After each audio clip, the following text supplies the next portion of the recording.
It's been a long time coming. It's been a journey of preparing, of cooking, of putting things together, but the day is here. I like to call it the Great Reunion, but I'll be telling you more about that in a short while. Good evening and welcome to the Elevate Show. Now, this show is the kind that seeks to normalize conversations. Life can be hard. Life can be challenging. Sometimes we go through things that we do not know how to handle them. We do not have the tools. We do not have a safe space. So we are here tonight to tell you that the Elevate Show is here to create that safe space for you.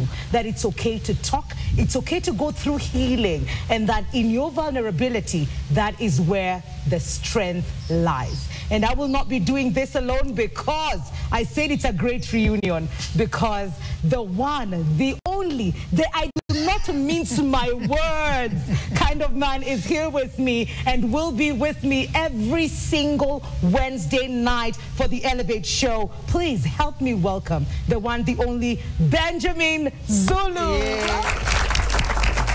Happy to catch up again. Yes. I can't wait. I think, as you've put it, this is what Africa has long needed. Long needed. We are the most wounded continent, and other guys have been preying on our woundedness. Yes. But if we heal, somebody said once, the Swahili saying that when the foolish person wakes up, yeah, woe to the clever ones. Absolutely. Now we are coming to a place where we can actually normalize and releasing what does not belong to us and picking what belongs to us. I think healing is also about peeling off what is fake to reveal what is real. Absolutely. For me, to elevate is to come up to your true self, to come up out from every rag they've drawn you under, every place that the trauma, the wrong identity, the wrong names. I think once we pull ourselves up, we will finally be our real self. So to elevate is not really to promote you to another level, it's just to come back to who you should be. Absolutely. And you're really good at this, Zulu. You have, in your own rightful place, you've transformed many lives.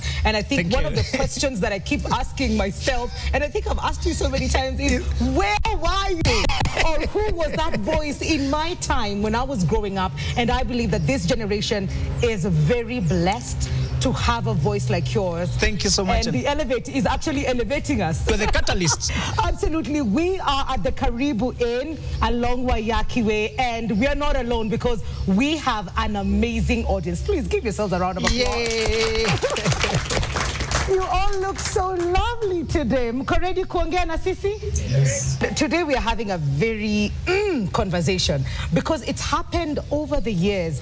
We heard about it as kids, we learnt about it as kids, but we did not have the words or how to explain it. We watched Oga movies. Oh yes, and we'd see a lot of this because we're talking about toxic in-laws today.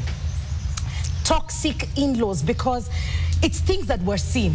As kids, kuna mahali kwingine hawezi pelekwa. Because if you go to that place, then they know they will not treat you right. Already there's a tiff between probably your mom and mother-in-law, or the other way around. But it's things we've gone through, right? Or we've seen, if not us. When I was young, my favorite Oga movie was Blood Sisters. Oh, I remember that one. So the fairer one, the older one, the empath, got married, and she was too accommodating of the younger, envious. And she ended up being victimized because she poisoned, take over the husband and all that. So I think what you're saying is very true. There are places out of myth and also out of truth. Sometimes parents are denying you because they know what might happen to you if you go over there. So I think it's very true. There were unspoken problems that we didn't have a name for. Just don't go there. Don't do that. Particularly when it comes to in-laws. Yes. And even as growing up, you'd not want to go, like you would know, you'd be careful. Even when you have your own family, you're getting into marriage with a mindset that consciously or subconsciously you are exposed to. So nobody told you, Nabaya, watakuroga, watakuroga. But they would probably not say those things, but you would learn, you would see, and you would carry probably that in. And sometimes when we are in these setups or in these family setups, Zulu, it is difficult to even have this conversation with your husband or your spouse with what you feel or how the experiences you've had. You probably will try to protect mother-in-law. You don't want to create fiction. How do you then handle such things? Or have you had a situation where you've had to handle such couples? Every day, Mwikali, let me tell you, and you should know that in the order of toxic things that break marriages. Yeah. Interference by families or in-laws is third. Third? Number one is finances. Yes. Second thing is infidelity, cheating and all that. Yes. The third thing is now the families. But we never take it that seriously. So we think it's just about us. You're not marrying your family. I'm not marrying yours. It's just us. Who should come in between? Oh, these people, they're envious. Forget about them. Nobody's an island. When we meet and we fall in love, I'm not likely to ask you, can we go home? I see the climate in your home. Because some people are confirmed witches. Okay, sorry, I'm African. But true, there's some people actually live that way. These are realities. These are not rumors. But if you are super spirit, like Mwikali, I don't believe those things. No. So long as we love each other and Jesus is on us, only to find that I may be different. Me and you will resonate our values. We are progressive. We are learning. We are great. I mean, what are these, superstition about? We come from culture. Africa is so cultural. John S. Mbiti, one of the writers of Africa, said, you cannot separate African from their religion. Yeah. There's African belief in, so that's our identity. Yeah. Some of us believe in so much ancestral rooting that even building a house, you can't ask me to build over there so that can give you a compound that can give you dignity and protection. We must build in a community. My mother-in-law is monitoring. You came today, it was dark when she came. What she was wearing? So toxicity is not just them. It's the bond I have with them, the boundaries I don't have, the superstition we carry there, the way they see that you came to compete, my money, my attention against them. So this is no superstition place. Can we normalize when you fall in love? Discuss families. Visit home. Yeah. Check how frequently Mwikali is calling the mom. If you're talking 3 times, one of you talk to me. Are you running a chicken farm? What are you doing with your mom? So every time you call Mwikali, phone busy. I was with my mom. Phone busy. I was with my mom. Phone busy. That's why we will not marry you. Men don't want to marry you and your mom. We want to marry you. But you are still a baby, your mother's arm, so to speak, so emotionally. So this is reality. Some men are the surrogate husband to the mom because mom lost touch with the dad for some reason. Apart from the intimacy, sex, whatever, everything we think together in my mom, she controls what she has a say on everything. She's frequenting my house. She sends me food from home. She's changed what I'm wearing. So there's some men already married energetically. You're coming there as a generation of the babies, but you should stay by the side.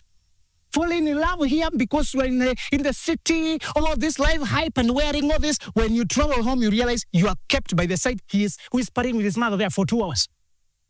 And they have to consult each other before they come to you. You should not interfere. Even the children. And even the sex of the baby is an issue. The mom wants a son. At this type, your mom has a procedure on how to get the son. There's a Mwombezi. There's a place the son should be taken. Another thing is that I cannot confirm that I will marry you until mom... Yeah, mom has to okay. So it will depend. Does it work the other way around as well? Do we have issues where it's the fathers get into the picture? Mostly we talk about the moms. Mom, do you anaingililia my business? But do we have the dads getting in and being like, my daughter, mimi nakufa na wewe in one way or the other? Yes, especially dads who triangulate with the daughters. To triangulate is to transfer the love he's not getting from the wife to the daughter. Usually the first daughter or the brightest daughter or the one named after his mother. There's usually something about the daughter. I am named after my mother. Okay. I am the only daughter that Confucius states. So when dad is not calling you Mwikali, he's calling you mom. Mom, yeah. Actually, I'm called mom. So it happens. It's very common that I come and marry Mwikali innocently without realizing I have to wrestle for Mwikali's attention with the dad. Yeah. And Mwikali respects dad more, and she does not know the boundaries. So you asked me about the advice of the car to buy. This is a case I really handled. And then your dad advised another car. Unknown to me, you bought with the, even gave you the supplier. Yeah. Then I come to hear a car, I'm surprised. Oh, what is this? So my dad advised and connected me. Then next time you want me to help you maintain it, repair. No, the one who advised, please help. So you're going to have conflict in my house. Are you clapping? Look at that. Because that's what you do to us. To talk. I remember when I wanted to get my first car, and I said I wanted a Subaru. And my dad said, the speed is a no-no. Yes. That's true. That's what. So imagine when you have a husband now who prefers Subaru. You and him have agreed on. Yes, we are Subaru babies. But dad says, my daughter can't ride such a crazy thing. I will even buy for her Nissan Match. So no problem with the Nissan Match. But just another car. You know? That installs there. And then I'm ignored as if I'm not the authority. Who is the head in that home? Who is the man now in your life? Yeah. Who comes first in your life? Yeah. Will you leave your father so that you can cleave to me? And both of us, we can become one flesh. We are not going to move forward if we continue, you girls, being babied by dad, and you are just daddy's girl, and every day you have all these flirtatious. Some people have a lot of flirtatious conversations with their dad. Too doting, too frequent, too long phone calls, discussing your younger siblings, the chicken that fell sick and the dad that needs injection, about where you came from. You can't even move to this home. I don't have a wife in my home because she's still a daughter in her home. Yes. So it's true. Fathers can triangulate. And warning, brothers, don't get yourself to this battle you can't win. You cannot. This man was there. Yeah. She carries her DNA. She does not carry your DNA. Be careful. The bond of love cannot match the bond of DNA. If she's not conscious enough to say, it's time for me to build my own empire with my man here. If she does not have consciousness, don't preach it. Don't preach it. Even if you thought, Mwikali, tick all the boxes, but every time you are on tea lunch, on a coffee date, you're waiting. You kept waiting because dad called, and they sit on the other table. They talk. You keep yourself busy. You look around. Your tea goes cold. It gets warmed. You ask for another one. Oh, sorry, you know it's my dad. There's a crisis. You know he has all these problems, and I'm trying to connect him with this. So she sorts dad throughout the date. Then you go home feeling, don't worry, next time I understand. You know it's my dad. You know I'm the only here. Okay.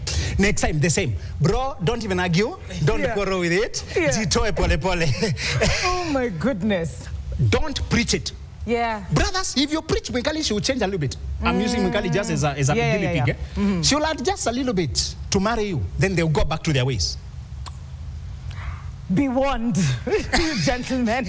And, you know, I like that we've started this very fiery. Are you guys ready for the next bit of this conversation? Because Zulu, we have a lady coming to join us. She's 26 years old. And as we're talking about toxic in-laws, then we're going to see from a real life perspective. So it's not just hearsay. It's not what Zulu goes through behind closed doors. It's not what I know from other people, but someone who's amongst us today. And we open the floor for you to ask these questions as well. We have Gloria Siombua, 26-year-old, who is going to help us understand what it is that she went through, is going through, or said no to, you know, when it comes to toxic in-laws.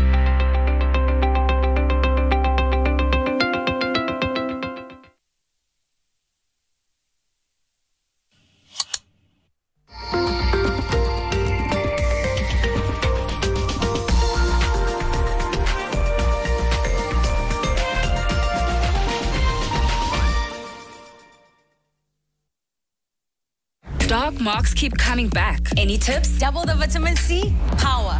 New Garnier Vitamin C Day and Night Serums. Daily with the #1 vitamin C serum to correct dark marks.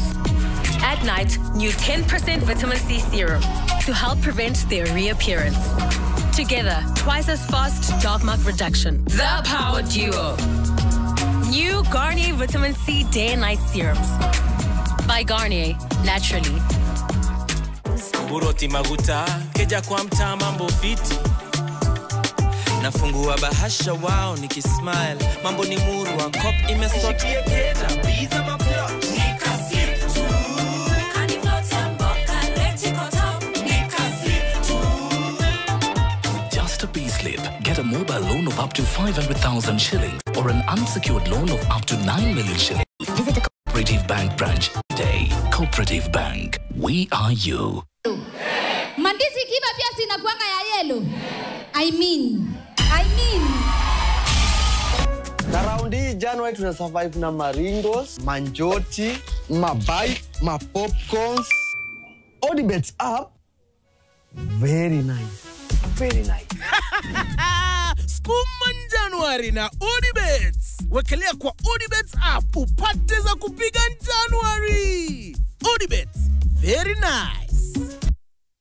Alma and Alvaro made a deal so that I would think the wedding was somewhere else. Why do you say so? Because only Angela can keep you away from everything. She is the only reason that you'd fight the way you did with Samantha. You tore me to pieces when I found out that you were with Angela before me. You married her before you married me. Will you both stop fighting? My brother is really in love with you. I've never seen him like this before. Don't you feel a thing for him? You are the one. In every collision, discover the world as it is. and uncover a strength that's yours. Redmi Note 14 series. All-star durability. Sometimes I need a fragrance to keep me calm, stays fresh in the heat and feels elegant into the night, lasting longer than expensive perfumes. New Downy, lavender calm, sunrise fresh and sweet elegance, freshness that inspires confidence.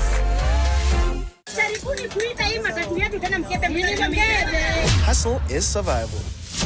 When a love once lost.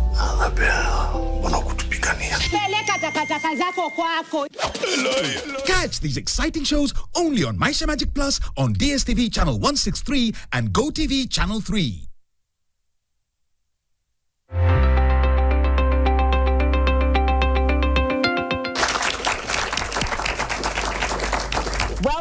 Welcome back to the premiere of the Elevate show. Like we said earlier, we are creating a space, a safe space for you to have conversations, to find out what you need to do, giving you tools that you need to elevate your life, because we are also elevating these conversations that are not really normalized. And today we are talking about toxic in-laws, and we have Benjamin Zulu in the building every single Wednesday helping us chambua imaneno. We have Gloria Mumo Siombiu in the building. Karibu sana. Asante sana Mwikali. Nice to meet you. Karibu. Gloria, married at 18 years old. 6 years later, walked out of the marriage, one child in hand, and she's here to say the reason that all of that happened is because she experienced toxic in-laws. Gloria, mesameheana ama they will come looking for you as we have this conversation? I don't know, kwa sababu haikuisha poa. If they'll come for me, I'm always ready. Acha niseme I'm always ready. Juu point ilifika. Yeah. Siwezi rudi, so sahi kitu wanaleta tuta handle vile wanaleta. Venye wanakuja. Tuna receive hivyo. Okay. I'd like for you to take us back so that even as we rope in Zulu into this conversation, we understand what was happening. Were there red flags? Did you know? Because Zulu talked about, the phone calls, not knowing the background of these people. Did you know? Had you seen it? 18 years, niliolewa nikiwa 18 years, sikuolewa, kamwiste. Mlipatana wapi na mimba, si ati reggae, watu wa F2. Hey, jam session. That was it. So tukatoka, alafu kulikuwa na bash, watu wa dando, kulikuwa na bash, nini. After bash, kikaniramba. Nikapata niko na ball, I was 18. Nilikuwa tu nimetoka form 4 hiyo last year. Alafu sasa hii mwaka ingine nikapata ball mwezi wa 3. Tukakuwa poa hiyo time ya ball. Nikiwa na mwezi moja akanipeleka kwao. Tulikuwa poa, ni watu sikuwa najua. The boy I knew. But watu wao sikuwa nawajua. Ukaenda kwa meet when you were 1 month pregnant. Nikiwa 1 month pregnant. Mamake akani-receive poa, na tukaendelea vizuri. Temia mimba yote nilikuwa sawa kwa sababu so you moved in ukaanza kuishi nao? Nilihepa home, umetoka shule, results bado, mimba ndoi. Mimi hata mamangu nilimwambia niko na mimba 7 months, nilishapotea, hakuna mtu anajuanga niko. Trace yote simu, nilikuwa nimekata kitu yote yenye unaweza nipata. Na juu tulikuwa sisi wote watu wa Dandora, nilikuwa na vanga buibui in case nipatane either na mamangu ama so ikakuwa hivyo, na ni kama in-laws walijua na ficha home. Hiyo time ya mimba nilikuwa sawa, sikuwa natokanga, kama siko clinic niko kwa nyumba nimedoze. Ikafika time ya kuenda hosi, nikaenda hosi. Red flag ya kwanza niliona usi, lakini ukalenga. Ama nikalenga. Nini lihappen? Jina ya mtoto.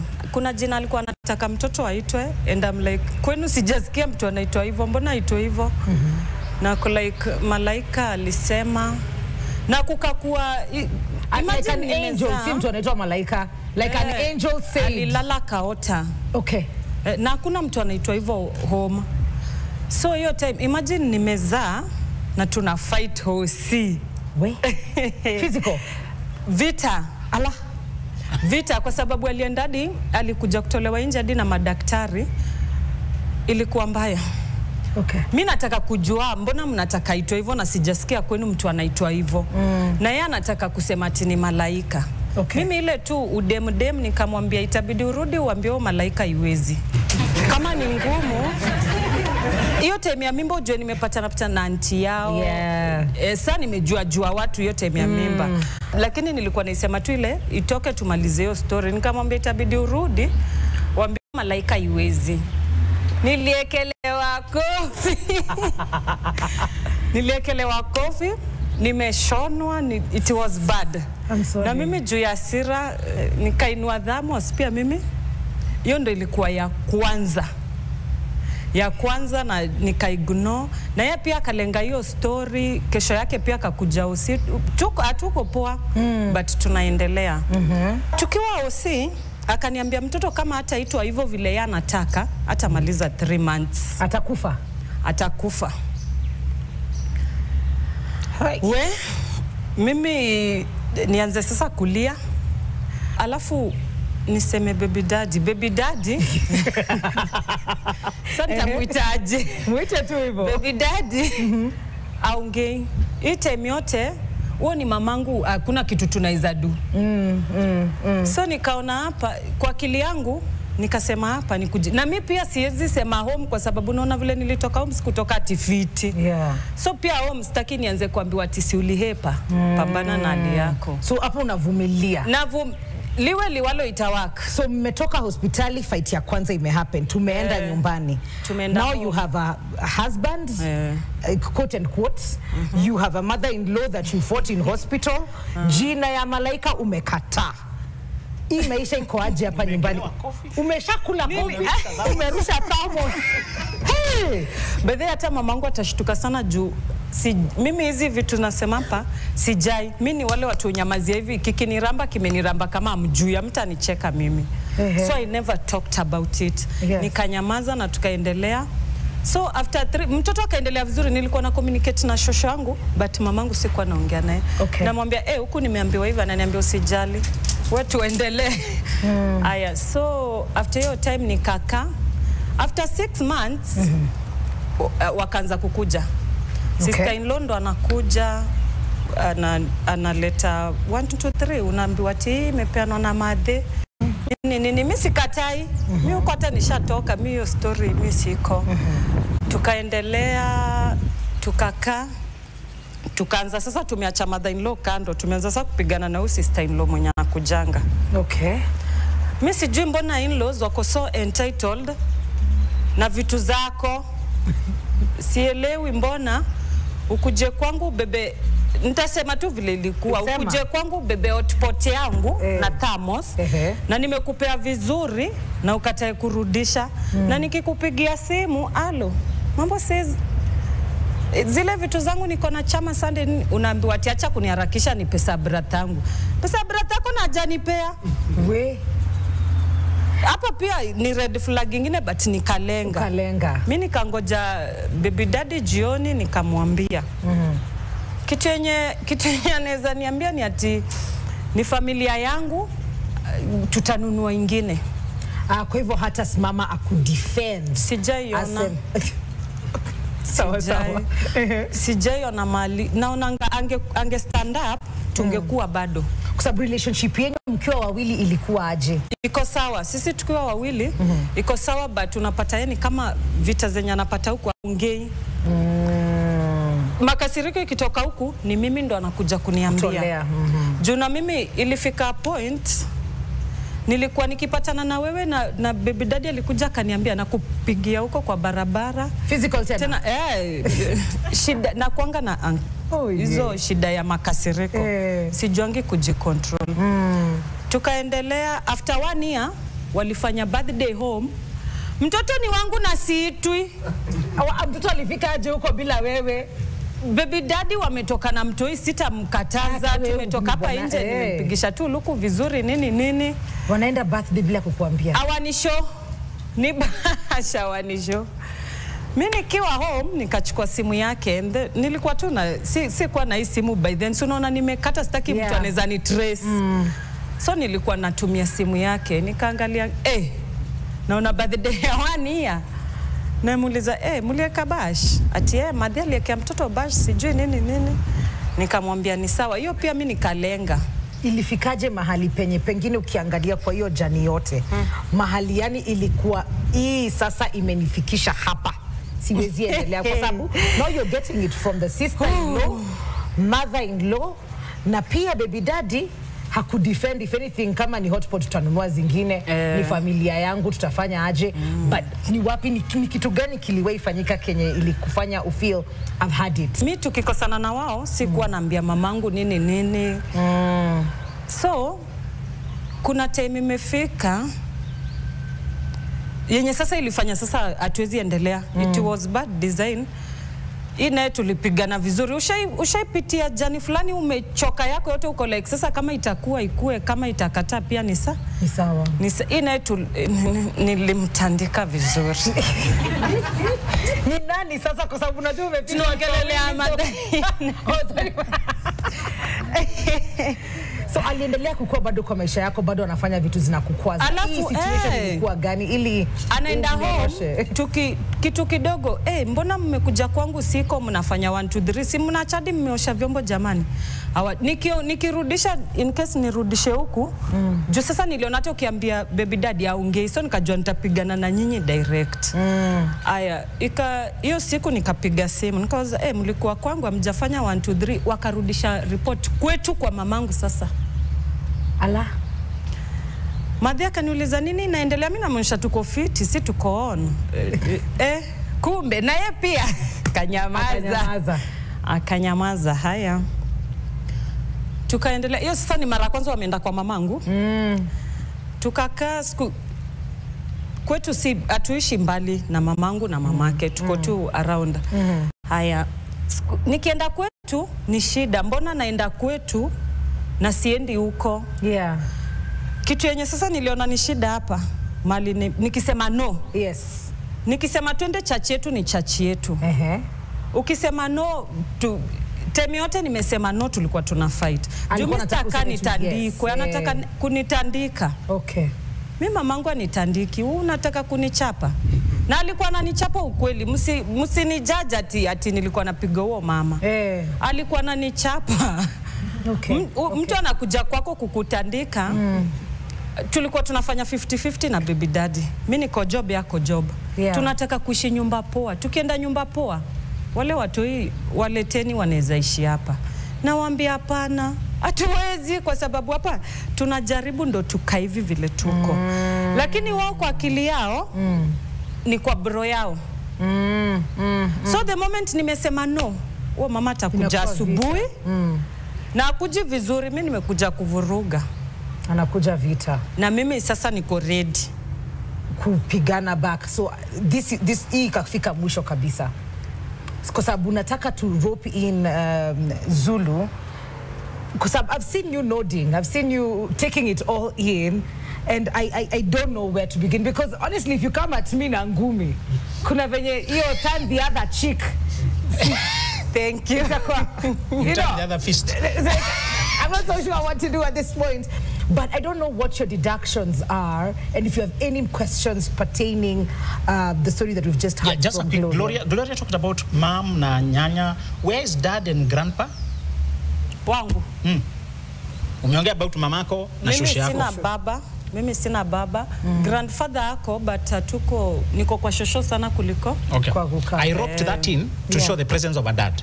This is not a marriage we are discussing. Gloria is very good that finally she's talking, trying to heal. And I hope that the younger people, and she's coming from a very tough, unasikia akiongea maneno ya nilimnyorosha.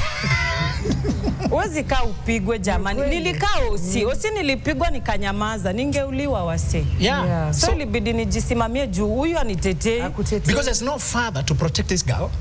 She grew up to just try to fight for herself. So we are not discussing marriage, we are discussing a teenage mistake.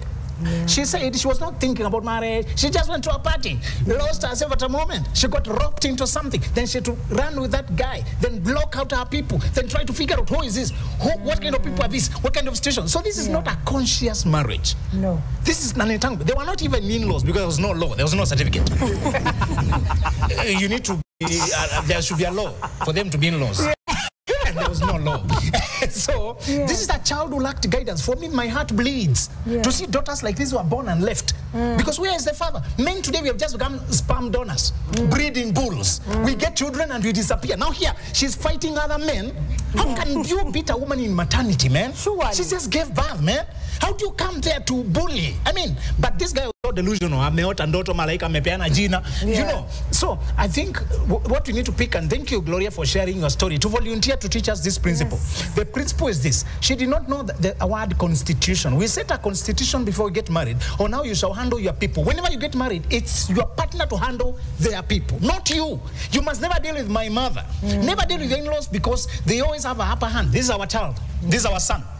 Never go directly. Even if they text us him for M-Pesa, let their child answer them. Even if they try calling my phone, give you the son to answer. Because when they realize they can reach you without behind my back, we are finished. So the biggest mistake here was there was no boundaries. The girl did not know constitution to set the elementaries. This is the lesson we need to learn from here. We shall talk about pre-25 marriage. When you marry before you're 25 or engage in sex, those kind of parties, and you lose yourself, you're likely to live an inverted life because you should be getting married now. 25 and above is when you should be starting life. And I hope she'll start again now with more knowledge. Having healed. Because she says she has temper. That temper is self-protection. She doesn't have a protector. Anger is an idea of I'm in danger. You know?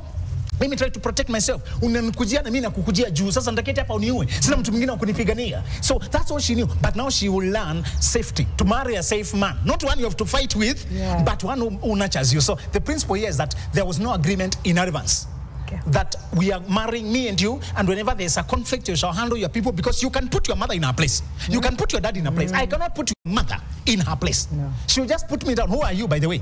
You just have my daughter. Wewe ni nani? So I'll send you, Mwikali, mom has these issues. Can you find them out? Then you can go there, defend us, and come rebuke me in private if I was wrong. Sometimes I'm really on the wrong. But you can't rebuke me in front of those people. You've come to me next time, don't do this and that. It did not go well.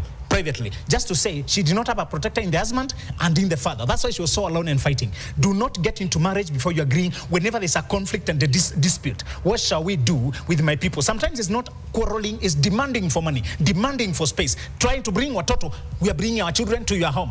Wako college, wacha wakae hapo. Brother yetu akona nyumba kubwa. They even act like it's the brother, not the woman. You wanakula pesa brother yetu. Even when she's doing, they're doing 50-50. I was told. 50-50 is a bad idea. She just was not instructed. In marriage, the woman has other things that, like childbearing. When you're in maternity, will you do your 50%? There's no 50-50 there. Let me tell you, a woman has many other roles going on. The man should primarily be the provider and the protector. She backs up when she can, but she backs down when she can't. And the man always provides. If he cannot provide, he should not be a husband. Absolutely. Conjugal rights should be earned. You should show why I should risk my life and multiplying my DNA with you. Can you feed us? Even in the animal kingdom, that's what it happens. The female tests whether she can trust, because whenever you are pregnant, you're very vulnerable. You can even die giving birth. Let me tell you, creating children is a life-threatening experience. And you should not create them with an idiot who demands you to bring your own half and your own quarter. You should measure. Nowadays, please, women, don't get drunk. When you get drunk, you lose your sanity. You lower your clothes for the wrong people. You mix your DNA with the wrong idiots. Those people are waiting for you to get drunk, for them to get free sex. Some men are not trying to create children. They're trying to relieve themselves. Some men are just trying to do what they would have done by the roadside. You know, they're just doing kojoa hapa. So be careful. Yes, absolutely. And I like that you bring that out. Kwa sababu at that age, ukiwa hivyo mdogo, ulikuwa una feel unsafe, venye Zulu anasema. Sina mtu, na yeye alikuwa na baba. Babake yako.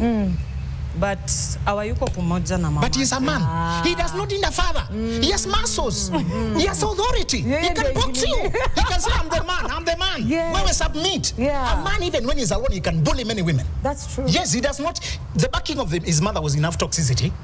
But you need a man who takes. But do you know? Ask any man, he'll tell you. Once I marry, I become like the father covering to my wife. Yes. We don't say it, but we know it. That's true. Once I take her from her father's covering, I'm the one to cover now. So she did not have a cover. This man should have been the father, but now he became the bully. Yes.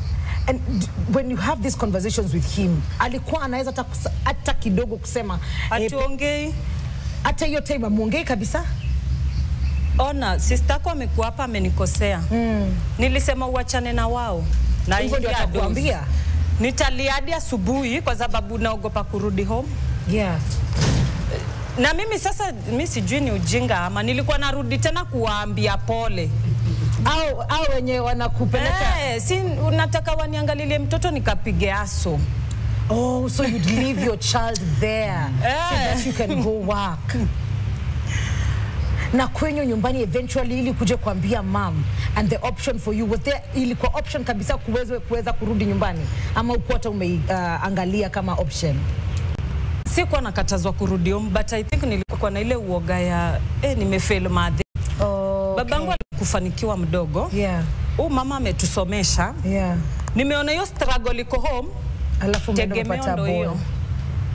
So nilikuwa na hiyo uoga ya wewe nikirudi kutaenda aje. Naweza taka sana kujua pengine tukikuja from the break kile uliweza kufanya immediately ulitoka, uliwezaje ama your courage ilitoka wapi na ulianzaje kujiokota mwenyewe. But we're coming back to that after this very short commercial break. Please talk to us on social media, that is Facebook, and on X it's NTV Kenya. We'll also be engaging the audience today to just get their questions to Zulu and to Gloria as well, encouragements as well from them. And if you're experiencing something like that and you're in the audience as well, please, Zulu yuko hapa kwa ajili yako. You can ask those questions and get an answer. We'll be right back after this break.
Alma and Alvaro made a deal so that I would think the wedding was somewhere else. Why do you say so? Because only Angela can keep you away from everything. She is the only reason that you'd fight the way you did with Samantha. You tore me to pieces when I found out that you were with Angela before me. You married her before you married me. Will you both stop fighting? My brother is really in love with you. I've never seen him like this before. Don't you feel a thing for him? You are the one. In every collision, discover the world as it is and uncover a strength that's yours. Redmi Note 14 series, all-star durability.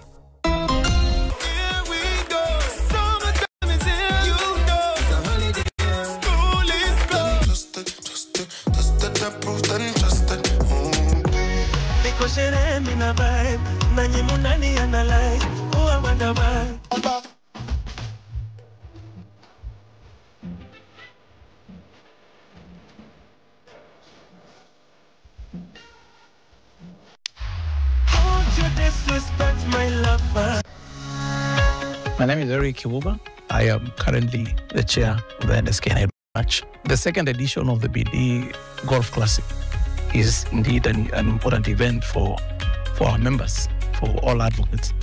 because it is one of the forums through which we are going to be creating networks and relationships. I would like to really speak to the need for members to show up for the simple reason that we are now always online meetings, online calls. And as a branch, we are very keen on creating forums through which members can meet physically. Golf is one of those things that provides an avenue for fitness, creating of networks, and building of relationships. This tournament is open to anyone interested in just learning golf.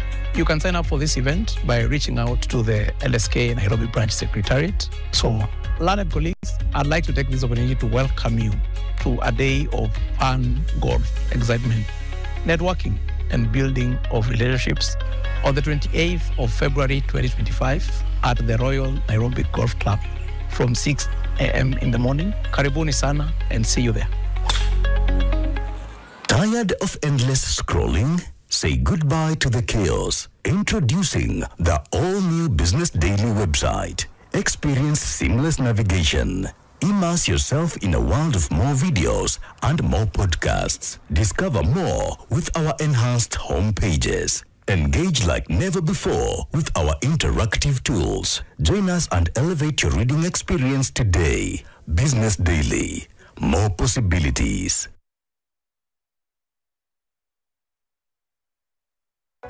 Na raundi January tuna survive na maringos, manjoti, mabai, popcorns.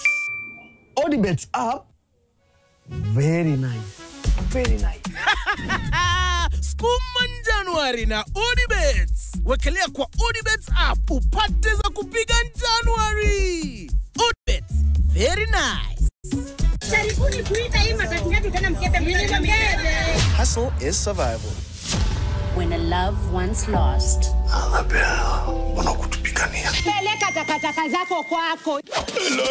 Catch these exciting shows only on Maisha Magic Plus on DSTV channel 163 and GoTV channel 3.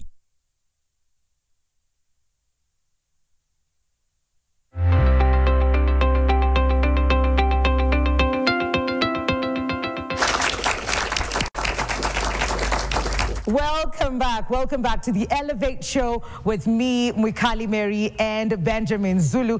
And we're talking about toxic in-laws today. And we've gone through the story of Gloria. But I'm interested to find out, Gloria, kutoka ilikuwa aje?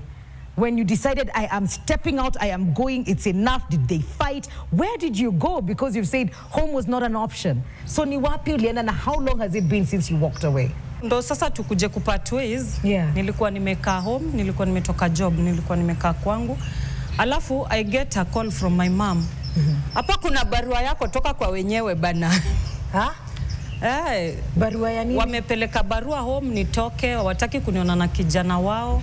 Ilikuwa barua ya chief, wazee wa kijiji wa home. Ushago sasa. Home, si nimekwambia vita ya mwisho was bad by the way kwa sababu walikuwa wanataka kuninyang'anya mtoto. And it was really bad. Nitafaitia huyu mtoto bana. Huyu ni mtoto wangu, ngojeni afike 18 years niwape. Juu hata jina ni ya babake sijabadilisha. So mbona mnataka kumchukua saa ina naweza mlea? So ukafanya nini? Barua imekuja? Hiyo barua imekuja. So nikashtuka. Mamangu akaniambia kujia barua na utoke kwa wenyewe. Nikamwambia imetoka wapi? Akaniambia wewe kuja utajisomea. Okay. Lakini ni mara ngapi nimekukataza kwa sababu time yote tunakusana na wao wanaenda tena kusumbua mama yako. Na hiyo ndo sasa kitu hata ilinifika hapa. Okay. Time yote tumekosana wanaenda kuvuruga mamangu. Mimi nikaenda home nikachukua barua na nikayapelekea baby daddy. Ulijua hii story? Akaniambia hapana, mambo tu mingi obviously haongeangi. So yeye ndo alienda akatuacha. Mkaachwa kwa ile nyumba. Yeye ameenda job asubuhi. Vizuri mimi nangoja msee arudi jioni. Hakuwairudi. Hakuwairudi. Mimi nikakaa nikampigia simu, akaniambia atakuwa analipa fee, atakuwa anapea mtoi food. Okay. Na ningefanyaje Mwikali na siwezi mforce. Uko tu sawa kabisa. Na imekuwa miaka ngapi sasa? It's been 2 years. Ni 2 years sai. Ni 2 years since mwachane. 2 years. Zulu, sijui kama kuna kitu nataka kuongeza kabla nirushe kwa audience. Women don't leave because I can't pay bills. How did you manage the bills? Because wanawake nasemaka nitamanage aje, nitalipa aje nyumba. You know, this girl seems to have a lot of courage. How did you hustle? Uliweza aje? Mimi napiga solo yote wase. Mimi kwanza mse uko na ploti unataka yoshwe, nitaacha namba simu unanipigia. Wow. Nafanya kazi ya kufua kileleshwa, they know. Mimi nafanya kazi ya kufua. Nafua, naosha ploti. Job yote naweza piga advertisement, ni advert. Hiyo influencing. Naweza fanya yote. Nimefungua YouTube channel, endeni munifanyie nini? Ile kitu.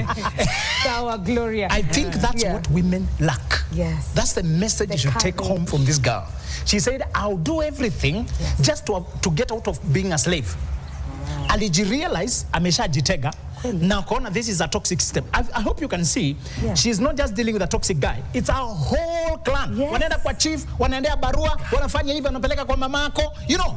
And their son is here acting passive. You can see the passive aggressive. Oh, yes. Mtu wako hapa anajifanya hata ajui nini kumeenda. Alafu umeendewa hadi kwa chief, kwa mamako, umekujiwa. So this girl did what we need to do.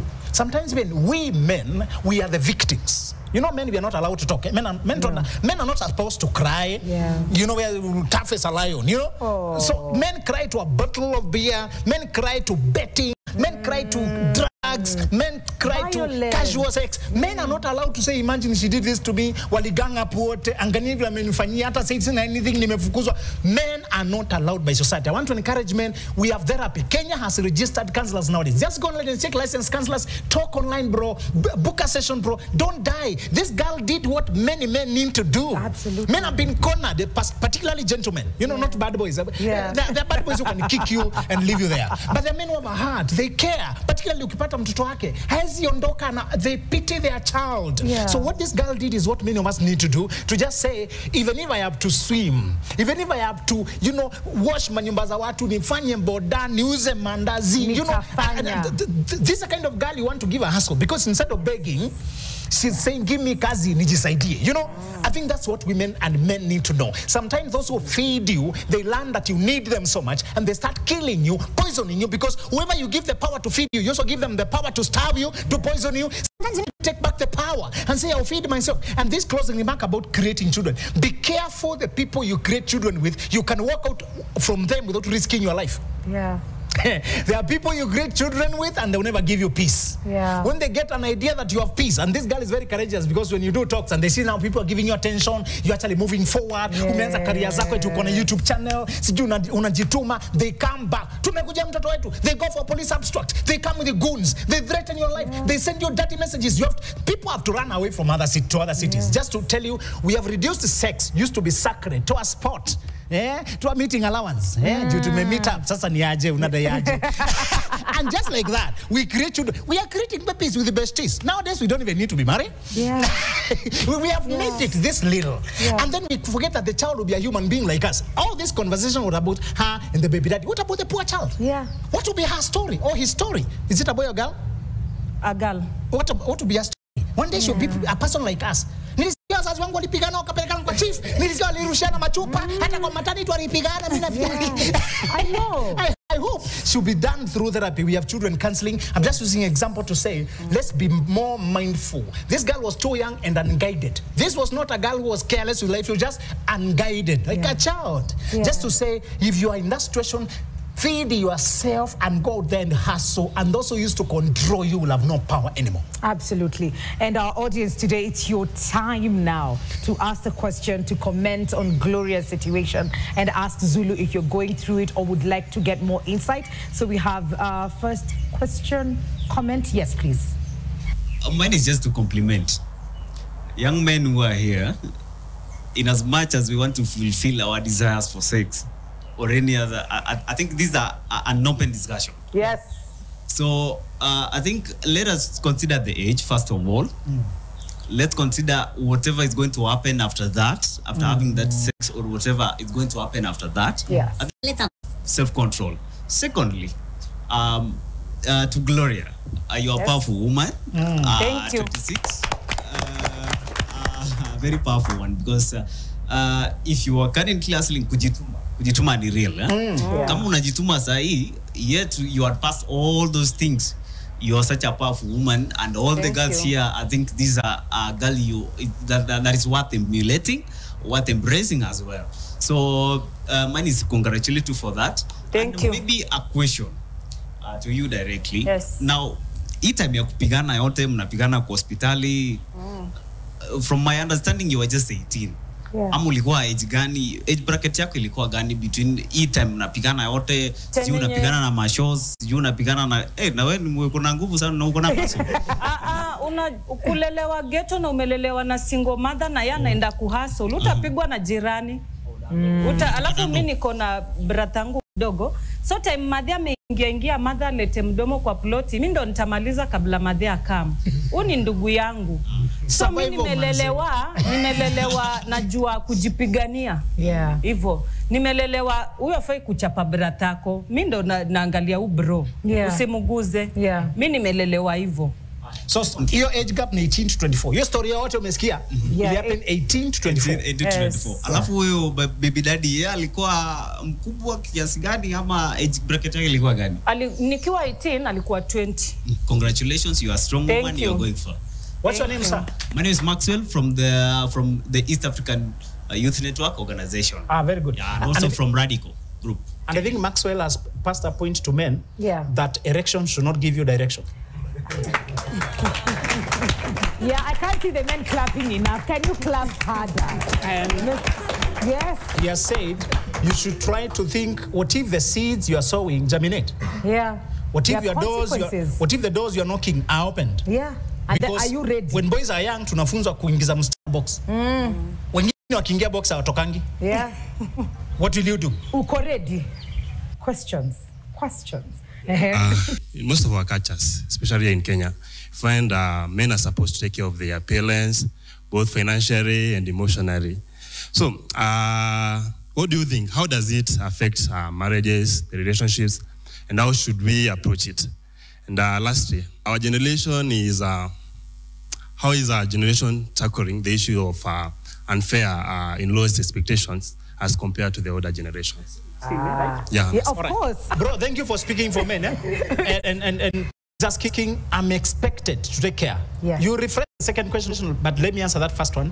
What if I you and I still have responsibility to take care of my parents, and he looks like a typical firstborn or a responsible man, right? You know? Yes. So that just because I married, I can't throw off my people. Bro, the only answer for Africa, we have another name, we call it black tax. Where parents don't do their work, they educate you to do it. Or they hope the first child will help raise the others. Yes. So you become a parent before you're a parent. You become a parentified child. And parentified children, they are delayed, they are milestones. While other people are buying plots, building houses, buying cars, you are taking your brother to college. You are building toilet at home. You are facelifting the house. You're opening butchery for your dad who drinks all the money, eats the meat. You open the second one. There are dads who are responsible. You're saying that, but you're saying sometimes men are made to be the ones in charge. Bro, when you marry, you're supposed to put boundaries. The big word here is boundaries and balance. What? Boundaries and balance. You agree early. I earn 70,000. I've been sending people 40,000 every month. Their fees, I'm getting married now. Guys, I can only afford 20K from now on. Please, jipangeni na hiyo. Itawauma ndio lakini muzoe.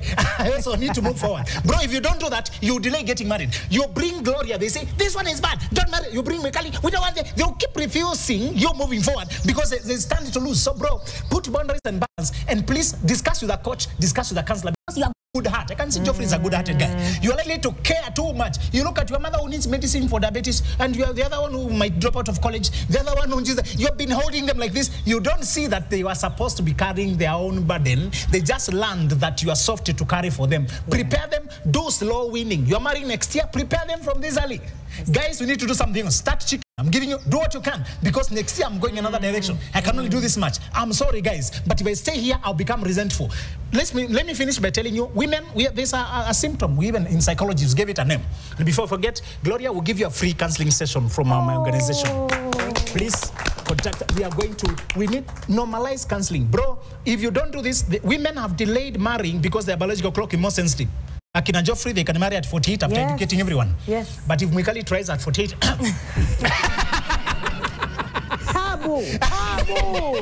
So women have been delaying until their clothes is close, until their clocks, seasons close. Yes. And they hang. They're very successful career-wise. They are caring. Na anakaa tu mti hauna matunda because seasons zake zote zilipita. Na si hatusemi you can't be single by choice. Here ya kuchoose hako too bitter. So if you do not make decisions early, your family will fill you with bitterness and delay, and you will hate life, hate God, hate everybody, hate job. You become depressed. You start getting lifestyle diseases. You are only 48 and your blood pressure, hypertension, diabetes because you carried people until you hated life. Summary of your second question was? And I was listening to Gloria. She had a man who was not standing for her. Yes. Against the in-laws. Yes. So you find most of the in-laws, they have those expectations. Some of them are very unfair. Yes. So do you think the modern generation is tackling the unfair expectation from the in-laws better as compared to the older generation? Perfect. This generation is not any better. It's only that women have been given the power to choose a husband. Previously, they were being handed over. Yeah. There's a clip that trended that was heart-wrenching, where a girl was being abducted to be married off when she was just about 12 or 13. They were putting her on a motorbike, and her cries were very heartbreaking. Those days, they used to arrest. Nowadays, they influence. They just corner you. They neglect you. They refuse to pay fees. They shame you. Your eggs are expiring. You should get you to an area. What are you waiting for? You are getting a job. You, Mwikali, we see you all over. Will you get, are you straight? I want grandchildren. I'm dying, you know. Yeah. They really maneuver you. Women have the choice, power to choose. The only broad thing I can encourage you about boundaries within laws is this. Remember, when you marry this person has a relationship with the people, don't deny them to talk to them. We are not saying never block everyone. No, we are saying put our family's priority, live emotionally so that we can be here. Agree on a balance depending on the family. Because if you don't educate them, they become failures. You have to feed them every day. So sometimes you really have to support these people to stand on their own feet. Although you can't become an enabler, but you should sponsor self-development. So give self-development, enablement, pay fees or whatever, but don't become the enabler, compensating for the mistakes. Agree on the boundaries early. Absolutely. We have time for just one more question. My question is to you, Zuru. Yes. What is the relationship between them days, the marriages then, the relationship with the culture and taboos about in-laws visiting your places and the current settings where when Gen Zs we marry, tunakata hakuna nyumba ya bibi mama mkwe akija kukaa. What is that relationship and how is it influencing current marriage setting? Lastly, I would also live with a proverb that says that a good wife is a gift from God. A bad in-law is your choosing. Thank you. So, your friend who married in campus gave you a confused advice because he confused his life. Campus is not a place for marriage. There's nobody who's grown in campus. Young men, listen to me. Marriage is like military war. You can't do it when you are a young man. As long as your definition is a young man, a youth, particularly under 30, avoid marriage. Otherwise, you are signing up for war before you are equipped for it. You will have it rough and you develop twisted proverbs that you can find a good wife, but good in-laws. So this is the only answer about in-laws. You may marry a lady who all of our families are into voodoo, alcoholism, and they are criminals, confirmed criminals. Some in prison. I'm not saying you shall reject a person for where they are born. We don't choose where we are born. No. You shall judge a person for what they have done with their background, how they have journeyed. There's one word, bro. You said you're Ian, right? Washira. Washira, but there's one word I want you to never marry a woman before you confirm she has it. Self-development, self-healing, self-evolution. Has she distinguished herself from the mess she might have gone through? Now, even when we raise our children to the perfect, they don't stay in our house every day. They'll still go out there. To interact with the world. So I expect my daughter, my children, after I raise them consciously, before they marry, to still do self-differentiation, what we call healing, self-discovery, in therapy, in counseling, in self-education. If she has not done that, she's still reliant or too projecting over people, and you're going to suffer from it. So the only solution within laws is not the person to come from a perfect family. Good people are hard to find. If you find the Mwikali or Gloria whom you flow, will you drop them because their father is in prison? No. You know, Mwikali can come from a cardinal, and she can come from a criminal dad, cardinal dad. And this is a good one, bad one. So it's not the fathers. It's what we have done with our background. Yes. Actually, there was a saying about pastors' kids, and they were always many times defiant. So you need to be careful to just say what boundaries the person has, how they have developed themselves, how they have created themselves. So look at the family how it lives versus how you have distanced yourself from that energy. Some people are united, but they're too much into each other's business. They have confirmed which meal they're cooking. They have to run each other when they have a flu. They keep running home. The woman is being summoned at 12 a.m. because mama has a flu. And he runs out because mama has a flu. Grandma has a leg that was bitten by a chicken. Funny accidents. And you need to, the girl needs to run home to go carry grandma. Just to tell you, observe how the boundaries the person observes the people. It's not just the people, but the nature relationship. Absolutely. And as we come to the end of the show, thank you so much for participating and being amazing. Gloria would like your final word, either to people who got married young or have gone through what you went through. Unataka kuambia nini leo? Nini unataka kuambia kama trust the process. Mimi nimetrust miaka 6 na kuna kitu. Hiyo story ati trust the process. Mimi mtu sayazi niambia ati trust the process. Hiyo tu ndo kitu naweza wa show. Okay. Story ya ku trust the process. Yes. Alafu nipeane namba yangu, mnitie job wasi. Watupatiane namba. 0706 635 768. Unataka kuhama? Una time ya kutafuta nyumba? Hala mi. Nitakutafutia, wewe sema tu unataka wapi. 0706 635 768. All right. Thank you so much. Sana. Zulu, kona ya mwisho unakuanga like there's always something coming up before I close the show. They tell you to wait. The way what she's calling process. Unakwambia ngoja tu mambo ita improve. That's what she's calling process. Yeah. Don't trust waiting. Trust self-preparation. So that when people show you nonsense, you have options. Yes. Women never marry when you have no options. You'll be locked into a prison. Develop options, your own feet, and never get a child for a man. Always get a child for yourself. Yes. Men can change their mind. Men can die. Get the children you can take care of. Thank you. Fire! Oh my goodness. That was show 1. Now you can imagine what it will be like every single Wednesday. So be sure to join us. Remember, boundaries and balance. And do not forget the Constitution. Before you get in, have that conversation. Visit their people. Know what they're about. Are their values and yours aligning? Is there self-development? Are they doing better? Are they trying to be better people? Look out for all of these things before you settle in, of course, at a mature age. And I'm sure we'll be talking about 25 because Zulu is very passionate about that. We will be talking about that in the next couple of shows. But for today, thank you so much for talking to us. Thank you for participating. See you next week. Same time, same place. Adios.